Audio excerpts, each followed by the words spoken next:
The bear cub waited outside the school every day. The truth will break your heart. The town of Willow Creek was the kind of place where everyone knew each other, where children played in snowy yards until dusk, and where the school bell echoed across the valley each morning. Life was quiet, predictable, until the day the children noticed the bear cub. It appeared just as the morning sun rose, sitting patiently near the edge of the road by the school. Its fur was thick and matted from the wild, dusted with flakes of snow. The cub wasn't much larger than a big dog. Its round eyes filled not with menace but with something softer, almost pleading. At first, the children were terrified. Some screamed, clutching their backpacks tighter. A few ran inside the school to alert their teacher. But the cub didn't move. It simply sat there, watching quietly as if it had been waiting for them all along. The principal rushed out, ready to chase the animal away, but the cub didn't growl, didn't bare its teeth. It lowered its head slightly, almost respectfully, and when the children filed inside the school, it remained at its spot, silent and still. By the end of the school day, the cub was gone. But the next morning, there it was again, sitting patiently as the children arrived. And then again the day after that. Whispers began to spread quickly. Parents exchanged worried glances at pickup time, while children buzzed with excitement. "It's like it's guarding us," one boy said. "Maybe it's waiting for someone," a little girl suggested, clutching her friend's hand. The cub didn't wander into town, never chased anyone, never begged for food. It just waited outside the school each morning, as though the old brick building held something it desperately needed. And slowly, what began as fear turned into curiosity. Why was the little bear there? And what, or who, was it waiting for? Within a week, the bear cub was no longer a terrifying visitor but a strange new part of daily life at Willow Creek Elementary. Every morning, the children would spot its small figure waiting by the edge of the snowy road, sitting quietly as if it were just another student waiting for class to begin. At first, the teachers tried to shoo the kids away, urging them not to get close. "It's still a wild animal," they warned. But children, with their boundless curiosity and softer instincts, saw something different. The cub wasn't dangerous, it was lonely. By the second week, a few brave students began leaving little gifts for it on the way to school. An apple from a lunchbox. A piece of bread wrapped in napkin. A shiny marble. The cub never snatched the offerings, never lunged. It would wait until the children were safely past, then sniff the treasures with cautious gratitude. Soon, the entire student body had made it a secret game. Every morning, they would whisper excitedly, comparing what they had brought for their unusual friend. The cub would watch them with wide, gentle eyes, occasionally tilting its head in curiosity. For many of the children, the cub became more than a wild animal. It was a companion, a guardian, a secret they shared, something magical in their otherwise ordinary school days. One little girl named Emily, who had recently lost her father, would stand longer than the others, staring into its eyes as if she could find comfort there. And somehow, she always did. Though the adults worried, the children didn't see a threat. They saw a bond. To them, the cub wasn't a stranger lurking outside their school, it was family. And with every passing day, that bond grew stronger. It didn't take long for word of the cub to spread beyond the schoolyard.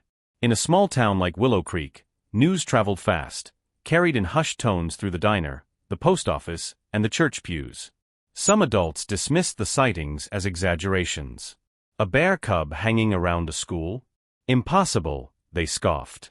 But others had seen it with their own eyes, the small furry figure sitting at the roadside each morning, waiting patiently day after day.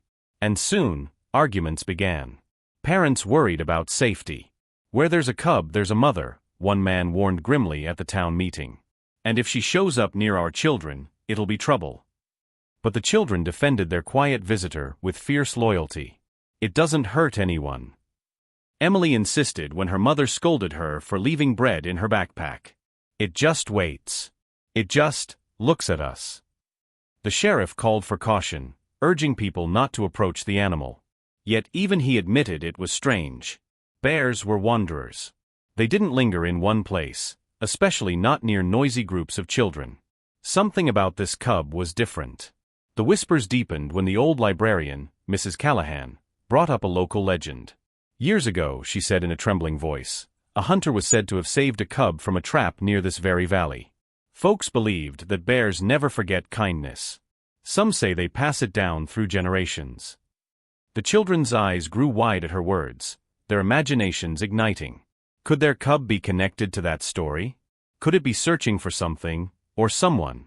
By the end of the month, the cub had become more than just an animal. It was a mystery, a symbol of something bigger than the town could explain. Some feared it. Others adored it. But no one could deny one thing: the cub's presence was changing Willow Creek. And as the first snow of December blanketed the town, an uneasy feeling lingered. Because everyone wondered the same thing: what would happen if the cub ever stopped coming? The first snowfall of January came heavy, burying Willow Creek in a thick white silence. Children trudged to school in their boots, bundled in scarves and mittens, their eyes drifting automatically toward the roadside where their furry companion always waited. But this morning, the spot was empty. The cub was gone. At first, the children thought little of it. "Maybe it's just late," whispered Emily as she stamped the snow from her boots. But as the morning bell rang and the cub failed to appear, a quiet unease spread. By lunchtime, the whispers were everywhere. When school ended, the children lingered at the gate, searching the treeline, but the only sound was the crunch of snow beneath their feet. "Maybe it finally went back to its family," one boy said. "Or maybe," another began, but trailed off, unwilling to finish. That night, parents noticed their children were unusually quiet at dinner tables.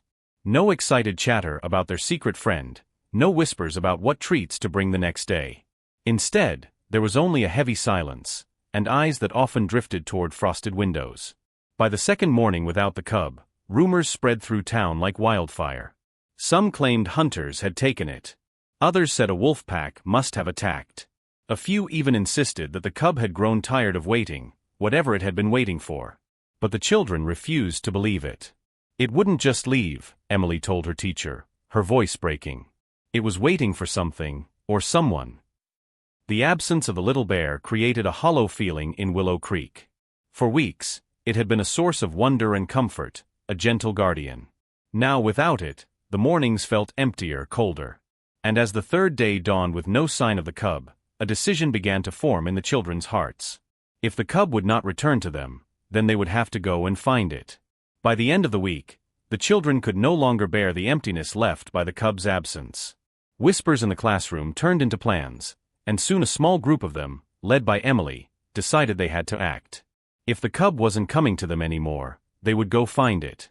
On Saturday morning, bundled tightly in coats and scarves, 5 children gathered at the edge of the woods. Emily clutched a flashlight in her mittened hands, her breath puffing in the cold. "It's waiting for us," she said firmly. "We just have to find it." The forest was quiet, the snow muffling every step as they trudged deeper between the trees. At first, excitement carried them forward. They called softly, as if the cub might answer, "Here, little bear. Where are you?" But as the hours passed and the trees grew darker, unease set in. It was Tommy, the youngest of the group, who spotted the first sign: paw prints in the snow. Small, round, unmistakable. The children's hearts lifted.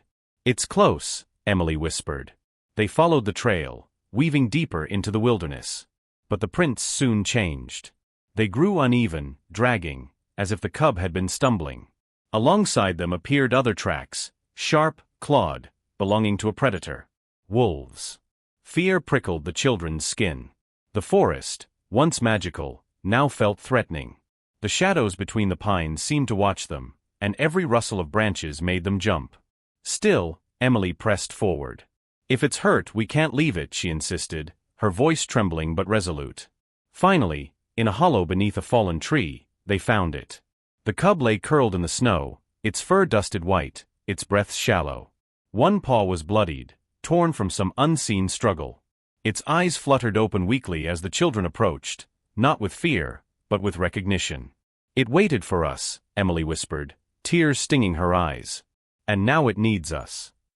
The forest loomed around them, dark and dangerous, but none of the children turned back. The cub had chosen them once. Now it was their turn to choose it. The children huddled around the cub, their small bodies forming a shield against the biting wind. Emily knelt closest, brushing snow gently from its fur. "It's hurt," she said softly, her throat tight. The cub gave a faint whimper, its dark eyes fixed on hers, as if begging her not to leave. They had no medicine, no food, no way to carry a creature that heavy through the snow. Still, they couldn't abandon it. The children whispered in hurried voices, debating what to do, when suddenly the crunch of footsteps broke the silence. It was Mr. Harper, the school janitor, who had followed the trail after noticing the children missing from town. He froze at the sight. 5 students huddled around a wounded bear cub in the snow. "Lord Almighty," he muttered, rushing over. The children begged him not to scare it away, their voices overlapping. "It's not dangerous," Emily pleaded. "It's been waiting for us every day." Mr. Harper studied the cub, then sighed heavily. "I know," he said quietly. The children blinked in surprise. "You know?" Emily asked. He nodded. "Years ago, when I was younger, I found a mother bear caught in a trap near this valley. She was badly hurt. I couldn't free her, but I stayed with her until she passed. Her cub was with her, this very cub. I carried it into the woods, but I always wondered what became of it." His eyes softened. "Now I know. It found its way back, here to you." The truth sank in like a stone in their hearts. The cub hadn't been waiting for food, nor for play. It had been waiting for love, for safety, for someone it trusted. The children reminded it of what it had lost. Together, with Mr. Harper's help, they carried the cub back toward town. And though its paw would take time to heal, its place in Willow Creek was secured. No longer just a visitor, the cub became part of the community's story, a living reminder of compassion passed from one generation to the next. And for the children, especially Emily, the lesson was clear: kindness never vanishes. Sometimes it waits quietly, just outside the schoolyard, until it's found again. And so the little bear who once waited at the schoolyard taught Willow Creek a lesson greater than any classroom ever could: that love, once given, always finds its way back. True kindness leaves a mark that time, distance, or even silence can never erase.